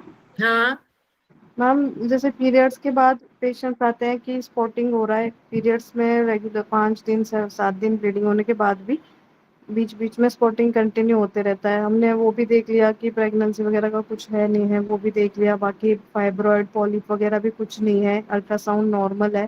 फिर भी इंटरमेंस्ट्रुअल जो स्पॉटिंग होता है मैम, अगर मॉडर्न के हिसाब से जाएंगे तो ऐसे देते हैं प्रोजेस्टेरोन 21 डेज के लिए या कोई हार्मोनल थेरेपी। फिर हम आयुर्वेदा में क्या देंगे मैम, जैसे साइकिल बिल्कुल 28 डेज के बाद ही आए, जो रेगुलराइज करे, ऐसा हम क्या देंगे मैम? बता रही हूँ। श्वेता, तुम मुझसे इसके नूर के बाद क्वेश्चन पूछोगे बेटा। इसमें हम सोनोग्राफी में कुछ नहीं आया है ना? नहीं मैम, कल ही पेशेंट आई थी मेरे पास, ट्यूबेक्टोमी हो चुकी है। ट्यूबेक्टोमी हो गई, गुड। हाँ, ट्यूबेक्टोमी भी हो ट्यूबेक्टोमी में चुकी हार्मोन थी। इम्बैलेंस हो जाता है। जी मैम बिल्कुल। और बाकी अल्ट्रासाउंड में एंडोमेट्रियल थिकनेस भी नॉर्मल थी। बाकी हाँ। मैंने ये भी रूल आउट कर लिया, फाइब्रॉइड वगैरह कुछ है क्या, वो भी कुछ नहीं था एंडोमेट्रियल मैम। थिकनेस कितनी थी कल वाली सोनोग्राफी में? बस उन्होंने नॉर्मल लिखा था मैम, वो तो नहीं लिखा था कितना नहीं है। लिखा, चल ठीक है ना? हाँ, अब हाँ इसको जी। आप 3 महीने के लिए कैसे करोगे? कुछ भी अशोका का preparation, Ashoka compound, Ashoka rest, और क्या आता है, आशोटोन, कुछ भी अशोका ओके का मैम, देंगे, वो लाइनिंग को बैलेंस कर बहुत अच्छा करता है ना? Okay for 3 okay. मंथ। साथ में हेवी ब्लीड तो कर नहीं रही, स्पॉटिंग है। बस 14 कहती है, जब भी वॉशरूम के लिए जाऊं जब भी दिखता है मुझे। हाँ, तो बस फिर उसमें आप प्रदरांतक लॉ या कुछ ऐसा एक साथ में ऐड कर दो फॉर 3 मंथ्स। उसको बोलना पीरियड आए उसको स्टॉप कर ले, पीरियड के 5th डे स्टार्ट कर दें। हम मौका ही नहीं देंगे उस स्पॉटिंग को आने का। अगर उसके बाद भी स्पॉटिंग है तो फिर आप पुशियानो या कुछ और ऐड कर देना, ठीक है? ओके। For 3 months. और एक मैम, और एक पेशेंट थी आज, ओबेस पेशेंट थी मैम। पहले उसे 7 साल पहले लास्ट डिलीवरी हो गई थी, 2 चाइल्ड है उसे ऑलरेडी। तो हाँ। 7 साल से उसके पीरियड्स इरेगुलर है, 3 months 4 months 5 months withdrawal bleeding लेने पड़ता है। मेरे पास तो फर्स्ट टाइम ही आई, ओबेस है पेशेंट, और अल्ट्रासाउंड में पीसीओडी है, और ओवरी का साइज ऑलमोस्ट 18 to 19 सीसी आ रहा है दोनों का। तो ये बल्कि ओवरी हो गया ना? जी जी मैम। और है ना? अब उसको, हाँ, 1.5 महीने से पीरियड नहीं थे, और अब उसको लोअर एब्डोमेन में परसिस्टेंट पेन है, हेवीनेस है, कॉन्स्टिपेशन रहता है उसे, मैंने पूछा था हिस्ट्री। तो अब उसके लिए मैम हम कैसे प्लान करेंगे, क्योंकि दोनों की ओरी के उसको साइज वस्ती दे दो, उसको वस्ती दो। योग बस्ती मैम। हाँ, योग वस्ती दो, उसको वस्ती दो, कुछ नहीं, दशमूल की योग वस्ती दे दे। और उसमें मैम लेखन द्रव्य वगैरह ऐड करने पड़ेंगे? नहीं, क्यों करना है? मैंने उसे मैम एक तो पहले मात्रा बस्ती सजेस्ट किया, क्योंकि पेशेंट इतने जल्दी रेडी नहीं होते हैं मैम, और यहाँ भी 10-12 दिन वो। मात्रा में तुम ऑयल दे रही हो, है ना? मात्रा में तुम ऑयल दे रही हो बेटा। जी जी जी। नहीं, अपने को ब्रीहन देना ही नहीं है, एज बच्चे हो गए हैं, एज होगी ना हाँ। तो मत मत पकड़ा लो फालतू। अच्छा मैम, हो जाएगी। अगर बच्चे के लिए तुरंत रेडी नहीं होते तो शमन चिकित्सा में क्या दे के शुरू करेंगे मैम? शमन में मेटाबॉलिज्म बढ़ा दो, ओके। चित्रा, त्रिकटु, अग्नितुंडी, अजमोदादि कुछ भी बढ़ा दो, और साथ में उसको वो रजप्रवर्तनी, सेनोविला, एमिकॉर्डियल, नश पुष्पांतक ऐसा कुछ दो, एंड बोलो हाँ। आप लेते रहो। ये एलोपैथी जैसा नहीं है कि लेके छोड़ोगे तो पीरियड आएगा, आप लीजिए, जैसे ही पीरियड आ जाए मेरे पास तीसरे चौथे दिन आइए, फिर आप मैम रेगुलेट करो। जी मैम, 10 दिन पहले मेरे पास फर्स्ट टाइम आई थी तो मैंने उसे रसपाचक और रजप्रवर्तनी दे के भेजा था। अब वो 10 दिन बाद आई कि नहीं पीरियड बेटा, नहीं और आया, और आपने वो चाह रही है कि पीरियड आ जाए तो मुझे हल्का महसूस होगा, और मुझे आपने उल्टा bleeding किया चाहिए। बेटा, रसपाचक भी दे दिया और रजप्रवर्तनी भी। रसपाचक से लाइनिंग थिन कर रही हो, रजप्रवर्तनी से पीरियड ला रही हो। इधर ओके रसपाचक और वो कोई एक ओके ऑपोजिट हो गया बेटा ये, ठीक है। Okay okay ma'am. हाँ ओके। चलो next. Ma'am after menopause uterine prolapse के चांस बढ़ जाते हैं, how to control that ma'am? Uterine prolapse के ग्रेड होते हैं 1 2 3, है ना। अब उन ग्रेड्स में यूट्रस को, अब मैं इमेज करूंगी भी सेव तो आपको नहीं दिखा पाऊंगी, मैं आपको सिर्फ समझाती हूँ उसको। ये वजाइना है, ठीक है।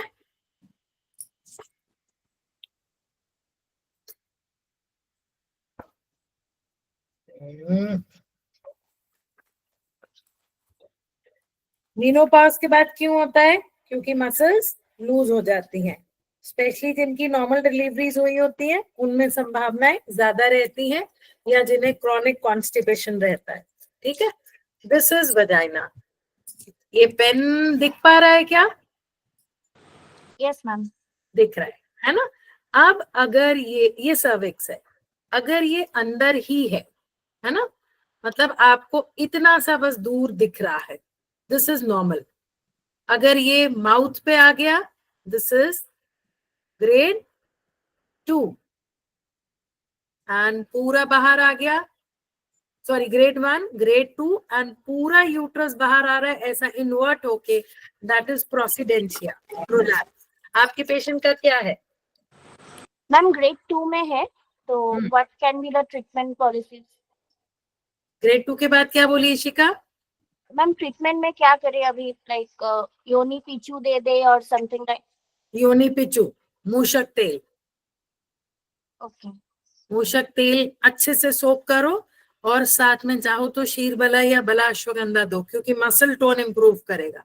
पिचू रखने बोलो डीप 4-5 घंटे के लिए, और उसको अब हमको बल्य औषधियां देनी है, यहाँ पे दो बला रिष्ट, अश्वगंधा रिष्ट, इस टाइप की चीजें। और वात नीचे है ना, वात का प्रकोप है, नीचे आ रहा है, तो वात को बैलेंस करो, वातारी गुग्गुल इस type. And exercise, exercise is must. Exercise में से आपको वाला एक्सरसाइजेस सजेस्ट की हो? एक्सरसाइज में कौन सी करी? केगल्स करी, और या किंगल्स केगल्स जो भी बोलते हो वो, और मैम वो ब्रीदिंग एक्सरसाइज जो स्ट्रॉन्ग इनहेलेशन में होता है वो। हाँ, एंड उसको वो करवाओ ब्रिज पोज, है ना। ऐसे ऊपर होगी फिर नीचे हो जाएगी, ऊपर होगी नीचे होगी, अपने एब्डोमेन से ऐसे ऊपर नीचे, तो वो पुल होगा यूट्रस, वो करवाओ। थाइस के बीच में पिलो रखवाओ, पिलो दबाए फिर छोड़ दे, पिलो दबाए फिर छोड़ दे, ये सब करवाओ उसको। मैम क्रॉनिक पीआईडी के लिए हमारा क्या लाइन ऑफ ट्रीटमेंट रहेगा? क्रॉनिक पीआईडी में हमको सबसे पहले इन्फेक्शन, शायद कल किसी ने पूछा भी था, तो मैंने कहा था कि त्रिवंग रामबाण है जेनाइटो यूरिनरी के लिए, तो त्रिवंग यूज करेंगे 2BD। साथ में अगर ब्लीडिंग ज्यादा है तो लोद्रासफ, क्योंकि वो एंटी इंफ्लेमेटरी है। चंद्रप्रभा वटी, हल्दी का कोई भी प्रिपरेशन, आजकल बहुत सारी मेडिसिन आ रही है हल्दी के लिए। हल्दी इज एंटीसेप्टिक, स्वेलिंग कम करती है। एलोपैथी डॉक्टर्स तो पता है सेप्टेलिन यूज करते हैं, मेरी फ्रेंड्स करती हैं सेप्टेलिन। एलोपैथ डॉक्टर बहुत सारा आयुर्वेद यूज करते हैं गायनी के लिए। मेरी फ्रेंड करती 1 TDS, मतलब ये क्यों लिखती है, बोलती है एंटी इन्फेक्टिव है इसलिए। तो इस टाइप से दो एंडो क्रॉनिक पीआईडी के लिए, ठीक है। हेलो मैम, मैम पेशेंट है। Hello ma'am. हाँ हाँ मैम, एक पेशेंट है 35 इयर्स ओल्ड है, उसका यूट्रस मैम 93x33x41 आया है, बल्कि यूट्रस है मैम। इसमें क्या प्लान कर सकते हैं? तो उसको कोई और प्रॉब्लम नहीं है? मैम उनको लोअर एब्डोमेन में पेन है, पीरियड रेगुलर है मैम, 2 days का ही होता है, 1 day 2 पैड यूज होता है। बिल्कुल ठीक है। तो तुम उसको जी कुछ मैम। नहीं बेटा, दशमूल दो, है ना? मैम 10 मूल क्वाथ यस, इसमें कैलोरी। क्वाथ, इसमें क्वाथ दोगे, अरिश नहीं, है ना? मैम रिस्ट नहीं दे सकते? रिस्ट क्यों देगा? रीजन बता, Okay. क्यों देगा? तुम ऐसा क्यों सोचते हो? अरिस्ट क्यों दे? नहीं, अरे हम इंटरैक्टिव में है बेटा, तुमने क्यों सोचा जी। कि अरिस्ट दे? अब मैम उसको वहां पे पेन है। क्वाथ वात शामक होता है, जी है ना? दशमूल जी। क्वाथ दो, और उसको साइज छोटा, हम बच्चे कितने हैं? 3 बच्चे हैं मैम, नॉर्मल डिलीवरी हुई है, होम डिलीवरी है। अब देख, अब आप सब सुनना, 3 बच्चे हैं, एक गुब्बारे जी को फुलाओ, फुस कर दो, फिर बुलाओ, जी। फुस कर दो, फिर फुलाओ, फुस कर दो, क्या वो वापस उस साइज में जाएगा या ढीला हो जाएगा? ढीला हो जाएगा मैम। अगर वो 1 सेकंड फूलने के बाद ढीला हो रहा है तो वो 9 महीने तक फूला रहता है, तो जी है ना, उतना 9 चलेगा। लेकिन इसमें वो यूज करो, साइज बड़ा हो रहा है, मैंने कल भी किसी जी को बताया था, तो वातारी, वातारी गुगुल, दशमूल, ये चीजें यूज कर लो। साथ में त्रिभंग या कुछ दे दो, सूक्ष्म त्रिफला, जो अगर थोड़ा बहुत पीआईडी होगा तो वो भी ठीक हो जाए। कॉन्स्टिपेशन तो नहीं है ना? नो मैम, कॉन्स्टिपेशन नहीं तो है। बस तुम यही दो, त्रिभंग, दशमूल और वातारी गुगुल, ठीक है? मैम त्रिभंग ओके पीआईडी मैम, में थैंक कितने दिन देना है? त्रिभंग पीआईडी में कितने दिन देना है? 15 दिन, उससे कम कुछ भी नहीं।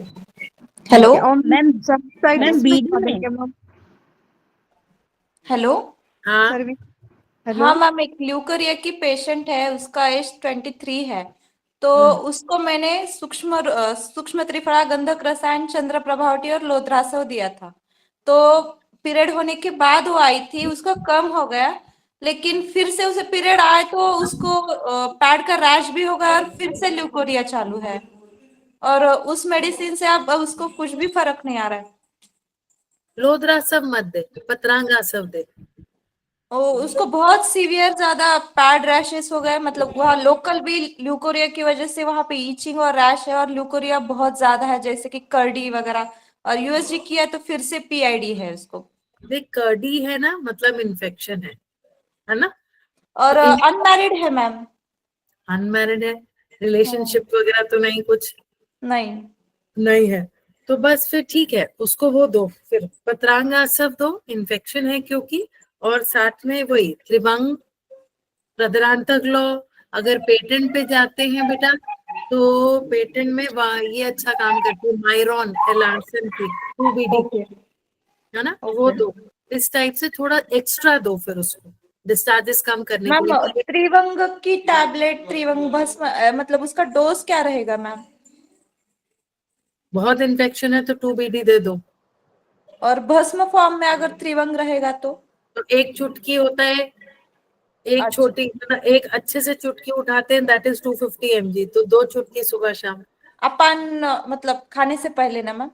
ना ना, बाद में। अच्छा, तो मतलब हम जैसे बोलते हैं कि अपन काली चंद्र प्रभावटी वगैरह देते हैं अगर रिप्रोडक्टिव सिस्टम, तो इस त्रिवंग को खाने के बाद देने का क्या? बाद में दो, बाद में दो।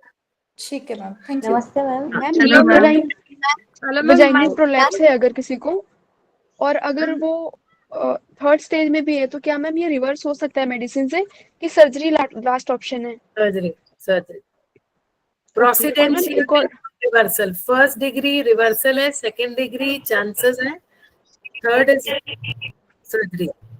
Okay hello ma'am. और मैम हेलो, एक और डाउट था कि जैसे हम आपने मैम कल बताया था कि एस्ट्रोजन को हम,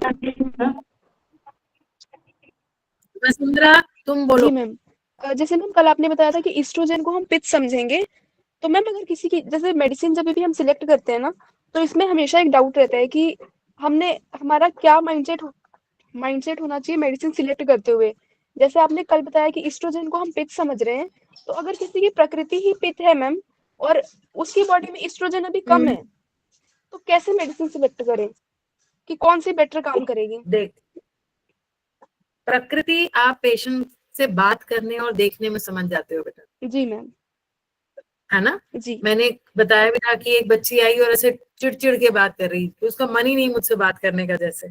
तो मैं तो, अब तुम लोग यंग हो, मैं तो अब बुढ़ी होगी, तो मैं ऐसे बोल भी लेती हूँ, बेटा फिर आप आई क्यों बात नहीं करनी, तो ऐसा बोल लेती हूँ। पुरानी हो गई हो ना, अब डर नहीं लगता। आप लोग नए नए हो तो आप लोग बहुत प्यार से पेशेंट से बात करोगे, तो नहीं नहीं सॉरी मैम, फिर ऐसे हो जाता है ना? तो जी मैम। पेशेंट को देख के उसकी प्रकृति समझ में आ जाएगी। जैसे कोई बहुत लीन दुबली है ना, तो वो कफश तो है नहीं, तो वो वाली पीसीओडी तो है नहीं जिसको हम वमन लेंगे। हम मान लेते हैं ये बात वाली। पित्त वाली जब तुम्हारे पास एंटर करेगी ना, तुम्हें यहाँ से देखना थिनिंग ऑफ हेयर, थोड़े थोड़े बाल, यहाँ ये पिगमेंटेशन, ये सब दिखेगा बेटा। और उसकी ये हो गया दोष, क्योंकि ये नॉर्मल नहीं है। पर उसकी बोली और उसका बात करना नॉर्मल है, वो उसकी प्रकृति बताएगा। बाकी फिर तुम उससे पूछोगी भूख कैसी है, डाइजेशन कैसा है, जल्दी से पेट खराब तो नहीं होता, ये सब पूछो। नाड़ी देखना, देखो इट इज एन आर्ट बेटा। उतना अच्छा कॉन्फिडेंस मेरा नाड़ी में नहीं है, तो मैं अगर बोलूं कि नाड़ी से पता कर लूंगी, वो मैं नहीं कर पाती हूँ। इसलिए मैं आपको गलत ट्रीटमेंट नाड़ी देख के नहीं बता पाऊंगी, है ना? और मैम सपोज कि उस टाइम उसका बिहेवियर ऐसे हो रहा है ना, कि चिड़चिड़ी हो रही है हार्मोनल इम्बैलेंस की वजह से, पर वो पहले ऐसी नहीं थी। तो ये मैम थोड़ा सा, वो आप हिस्ट्री लोगी ना मम्मा से। नॉर्मली वाइफ हस्बैंड या कोई आते हैं तो मैं हस्बैंड से पूछ लेती हूँ कि ये अभी ज्यादा गुस्सा कर रही है पहले, तो समझ में आता है ना। वो बोलेगा मैम ये शुरू से ही ऐसी है, तो शुरू से माने उसका नेचर वैसा है। अभी ऐसा कर रही है तो आई कैन अंडरस्टैंड, देखो वो बीमार है इसलिए वो चिड़चिड़ी हो रही है, इस तरीके से। फिर आप स्वेटिंग कितनी है, कुछ पेशेंट्स का हाथ आप ये तला हृदय इसको टच करो वो गर्म है, तो वो पित्तज है, मतलब उसमें पित्त का दोष बढ़ा हुआ है। इस तरीके से फिर हम ट्रीट करते हैं, है ना? Okay ma'am. हाँ हेलो मैम, नमस्ते मैम। Hello ma'am. मैम हाँ। एक मेरी आंटी हैं 47 इयर्स मैम, उनको मेनोपॉज हुआ 4 साल पहले, और उसके बाद में उनको मैम सडनली ब्लीडिंग हुआ, हैवी ब्लीडिंग हुआ, और उनके यूएसजी में ma'am thickened endometrium with few cystic spaces बताया मैम। तो उन्होंने एंडोमेट्रियल बायोप्सी करवाई मैम, वो नॉर्मल आया अभी। मैम मेरा क्वेश्चन ये है कि क्या ये फ्यूचर में यहाँ पे वापस कैंसर जैसी कोई कंडीशन हो सकती है, या हम क्या प्रिवेंटिव क्या दे सकते हैं मैम हम अपने? प्रिवेंटिव में एक तो उनकी इम्यूनिटी मॉड्यूलेटेड रखो, जी मैम। गिलोय, है ना? Okay ma'am. दूसरा यूट्राइन हेल्थ अच्छी रखो, तो यूट्राइन हेल्थ के लिए अच्छा रखने के लिए लोद्रासव अच्छा होता है, क्योंकि वो इन्फ्लामेटरी रिएक्शंस नहीं होने देता, तो वो थोड़े दिन लगातार पिला दो, ठीक है? 3 मंथ्स के बाद या 6 मंथ्स के बाद एक बार रिपीट यूएसजी जरूर कराना, ठीक है? Okay ma'am, thank you. Hello ma'am. Hello ma'am. में क्या देंगे मैम? Hello ma'am. हाँ मैम यूरिन इनकॉन्टिनेंसी में ट्रीटमेंट क्या है मैम? यूरिन इनकॉन्टिनेंस में चंद्रप्रभा दो, एक्सरसाइज कराओ, शीर बला दो, है ना? ये स्ट्रेंथ बढ़ाने वाली चीजें दो बेटा। और एक्सरसाइज कौन सा मैम? एक्सरसाइज में जो मैंने अभी ये सब बताई थी ना, तकिया थाइस के बीच में दबाएं फिर छोड़ें, दबाएं फिर छोड़ें, किंगल्स करवाएं, ब्रिज पोज, सेतु बंद आसन, ये करवाएं, ये सब करें। मैम इसका कॉज क्या है मैम? इनकॉन्टिनेंस अगर आफ्टर डिलीवरीज है तो पेरिनियम लूज हो गया, आफ्टर आफ्टर मेनोपॉज तो इट इज, बच्चे मसल्स बिल्कुल लूज हो जाती है, एकदम लूज। एक्सरसाइज इज रिक्वायर्ड, है ना? माउंटेन क्लाइंबिंग वाली एक्सरसाइज, वॉल के अगेंस्ट ऐसे खड़े हो जाओ, जैसे पहाड़ी चढ़ते हैं ऐसे पैर उठाओ, तो पेल्विक मसल्स टोन हो जाती हैं। ये सब करें, ये हम करते हैं बेटा, हम आई एम 52, है ना? तो ये सब बिल्कुल प्रूवन है, ये ठीक होता है इनसे। मैम मैम कल आपको क्वेश्चन पूछे थे कि जो ईस्ट्रोजन बहुत ज्यादा हाई रहता है तो उसकी वजह से मिड सेक्शन फैट बढ़ता है ना, जैसे थाइज में, बटक्स में, और मैम फाइब्रोएडेनोमा, लेथार्जिनेस, ये सारी चीजें। मैम ये सारे सिम्टम्स मुझे आ रहे हैं, और मैम 4 साल से वेट स्टक है 61 kg, वेट रिड्यूस भी नहीं हो रहा है, थायराइड भी है 5 साल से, एज 28 ईयर्स है। मैम समझ में नहीं आ रहा कि ट्रीटमेंट कौन सी बेसिस से स्टार्ट करें। अंताशा बानो, है ना? Yes ma'am. तुम कुछ मत करो बेटा, तुम सिर्फ मेटाबॉलिज्म बढ़ाओ अपना। त्रिकटु रोज सुबह शाम खाओ, खाने के पहले अजमोदादी या कुछ खाने के बाद खाओ। Take a good liver tonic, बस ये करो। और डाइट बिल्कुल लिमिटेड, फूड पटान कुछ नहीं खाओ। एंड एक्सरसाइज करो। एक्सरसाइज में जिम मना करती हूँ मैं। जिम सिर्फ बॉडी शेप करता है, बॉडी को डिटॉक्स नहीं करता। तो वैसा कुछ करो। दालचीनी का पानी सुबह पियो खाली पेट। तुम सिर्फ अपने मैम आप धनिया और मैम धनिया धनिया का पाउडर और मेथी का पाउडर में हम मिला के पीते हैं धनिया क्योंकि और मेथी दालचीनी ले। और दालचीनी एंटी हाथ एंटी वो है। पैर में हाँ, मैम हाथ पैर के तलवे में बहुत जलन जैसी रहती है, बहुत गरम गरम जैसा रहता है, लेकिन पूरी बॉडी में मैम कोल्ड इंटॉलरेंस रहता है, एकदम ठंडी बर्दाश्त नहीं होती है। क्या रही होती? मैम ठंड बर्दाश्त नहीं है मैम, कोल्ड इंटॉलरेंस। हाइपोथायरॉइड्स को ठंड नहीं बर्दाश्त होती ना बेटा, हाँ मैम। हाइपोथायरॉइड्स को तो नहीं मैम होती। त्रिकटु सुबह शाम खाना है, खाने से पहले। Yes, you keep yourself positive बच्चे।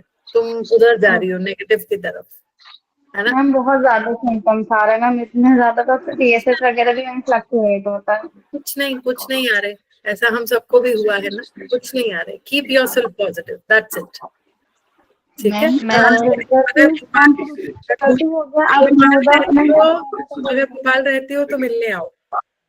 Yes ma'am. नहीं मैम बनारस हो तो बस फिर तुम बनारस की अच्छी जो बीएचयू यूनिवर्सिटी का कैंपस है, वहां अच्छी वॉक करो जाके ठंडी हवा में। अनुलोम विलोम करो, कपालभाति करो एंड डू दिस जो मैं तुम्हें कह रही हूँ। सुबह ऐसे करना, एक दिन दालचीनी का पानी, एक दिन ऐसे ऑल्टर करते जाओ। जैसी चीज नहीं करो, ठीक है? दालचीनी का पानी फिर से बता दीजिए। दालचीनी उबालो, पानी पियो। एक दिन मेथी उबालो, पानी पियो। अब दोनों दिन गर्म चीजें हो गई तो एक दिन धनिया का पानी पी लो। अपना मेटाबॉलिज्म वो करो एंड सिर्फ मेटाबॉलिज्म पे काम कर बेटा, तेरी सारी बीमारियां ठीक होंगी। And exercise. डाइट में रात को कार्बोहाइड्रेट्स हटा दो। नो गेहूं, नो चावल, only proteins and that too not after 7:30। Ma'am IUI catheter ma'am से उत्तरवर्ती कर सकते हैं क्या? नमिता क्या पूछ रही हो? आईयूआई कैथेटर से उत्तरवर्ती कर सकते हैं? उसी से करना चाहिए, बहुत अच्छे से होती है, उसी से करो।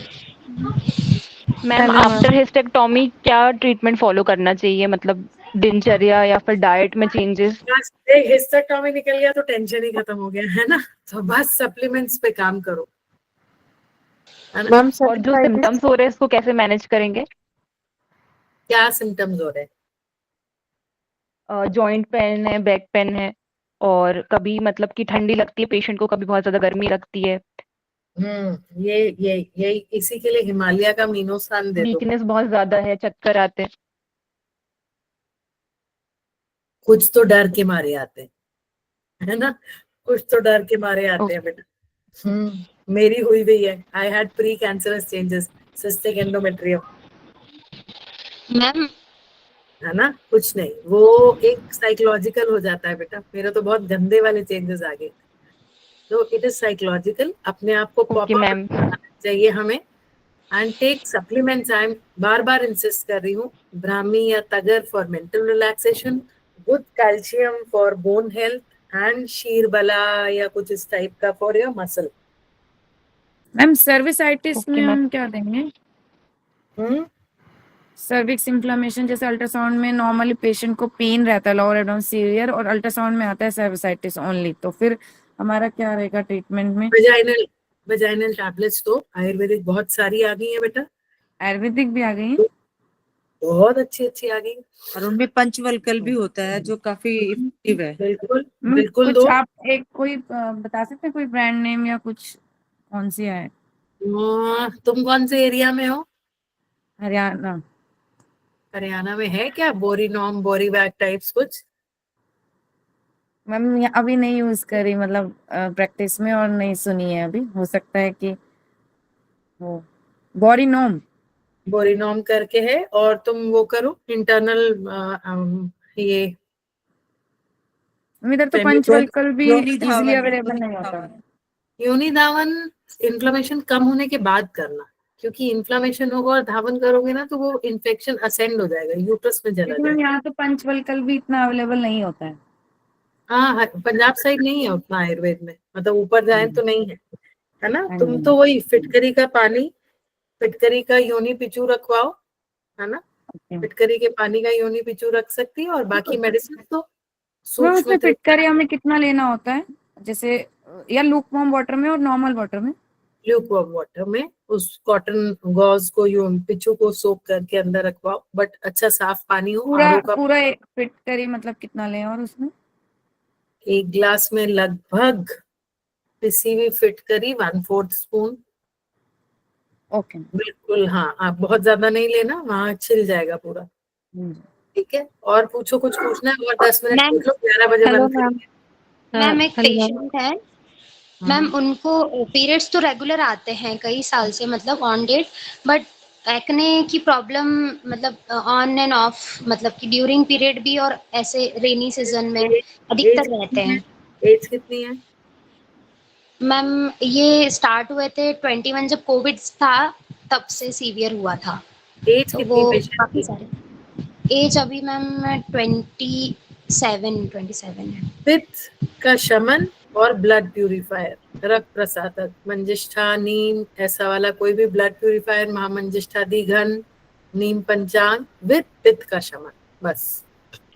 और मैम ये बंद कर देते हैं मेडिसिन तो फिर आ जाती है, तो बंद मतलब वो करेंगे ही काफी समय से। बंद करेंगे नहीं बेटा, 3 महीने चलने दो, इतनी जल्दी नहीं चेंज ओके। होता ना, बॉडी टाइप इतनी जल्दी चेंज नहीं होता, क्योंकि हम खाना पीना तो बंद करते नहीं, है ना। हम तो हाँ, सब पित्त प्रकृति है उसका, पित्त बॉडी टाइप है। 3 महीने दे दो, ठीक है।